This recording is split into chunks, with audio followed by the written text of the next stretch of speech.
Hello students! Today I'm going to use the Skelly app to describe to you the various motions or movements that can take place at our joints. And so I want to start today with the motions of flexion and extension.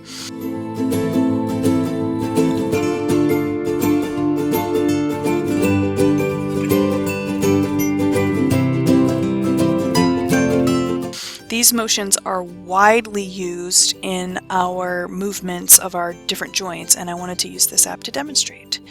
So the first thing is that the motions of flexion and extension occur in the sagittal plane. And so I'm going to demonstrate the motion, let me rotate this, of flexion at the shoulder. I'm new to this, so here we go. Flexion at the shoulder, extension at the shoulder, flexion, extension. We can do the same thing at the hip. Let me see it at the hip. Flexion, extension, flexion, extension. And at the elbow, flexion, extension. We can do it at the wrist, flexion, extension. The neck, whoops, that's not the neck. Oh, nope.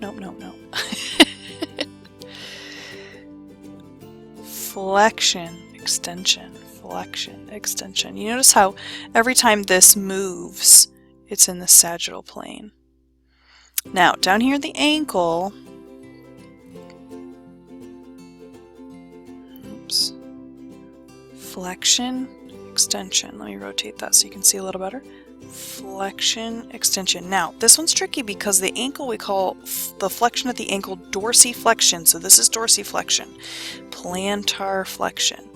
Dorsiflexion. Plantar flexion. It's all in the sagittal plane.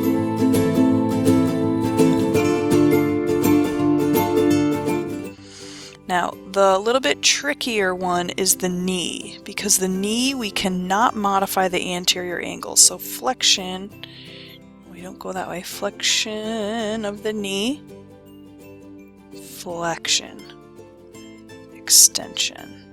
Whoa, not too far, flexion, extension. And then let's see if I can get the vertebral column to do it. Oh, flexion, hello, extension, flexion, extension. All right, so that takes care of flexion and extension. Now let's move into movements that take place in the frontal plane. And if we're working on the vertebral column, we are going to laterally flex, lateral flexion, lateral flexion. That's at the neck. We can do the same in the vertebral column. Again, there we go. Lateral flexion, lateral flexion, lateral flexion. Okay, so if we're moving the vertebral column away from the midline, laterally, it's called lateral flexion.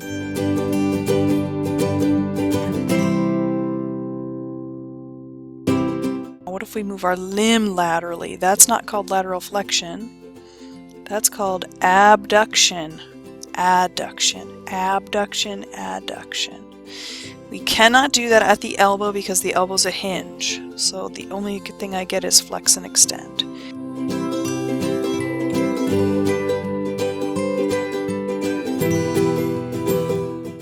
We can ab and add at the wrist. I can do it on this one. Abduction, adduction, abduction, adduction.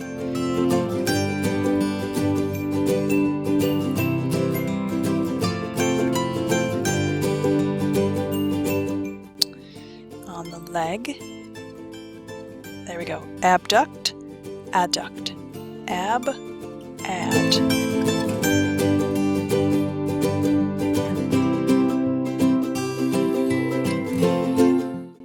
Can we do it at the knee? No way, because that would be breaking our leg.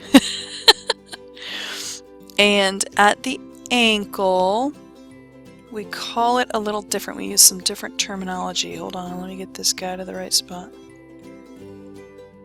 Inversion. There we go. See that? Inversion. Nope, not that. Inversion. Eversion. Inversion, we're modifying where the sole of the foot faces. Inversion.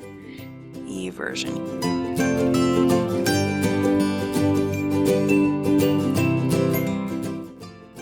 Inversion. Eversion. So that's kind of the foot's version of that. What else? Let's talk rotations.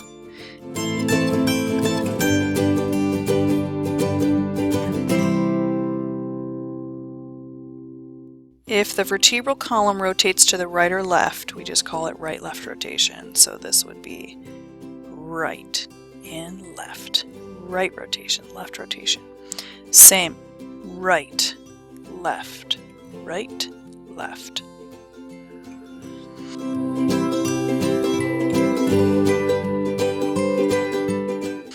If a limb rotates, we do not call it right and left. We call it medial. Watch that shoulder. Medial rotation, lateral rotation, medial rotation, lateral.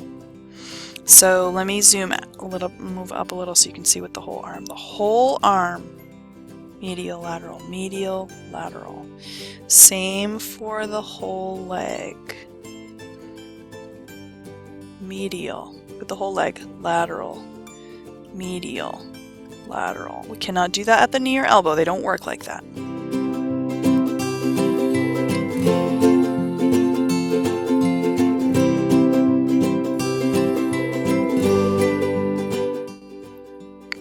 Now, the forearm does its own version of medial and lateral rotation, and so in order to differentiate, we have to use different terminology.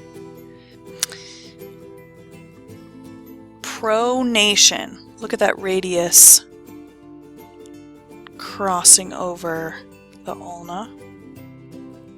Pronation, supination. So it's really a version of medial and lateral rotation, except we use different terminology so you don't get confused. If it's happening in the lower arm only, pronation, supination, pronation, supination.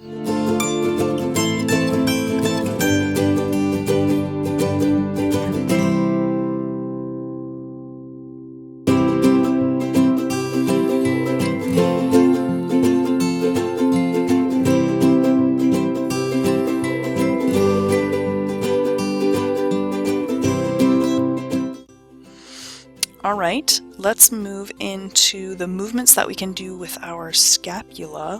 These are tricky for me to show you. Zoom up here. Oh. Scapula and clavicle move as a unit. So let's see if I can do this. So this is protraction and retraction. Protraction and retraction. This one we don't have any stops on this app, so I can just go like crazy wild with this. Protraction, retraction. Protraction, retraction.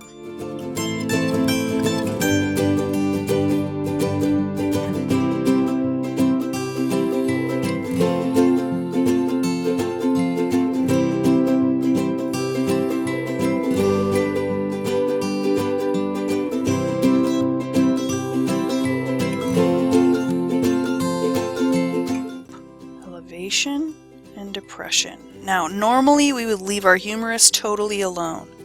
Elevation and depression. So I'm trying to like tuck that humerus in so I can show you elevation, depression, elevation, depression. We can do the same thing with our mandible. I hope this has helped you understand the different movements of the joints, and see you next time.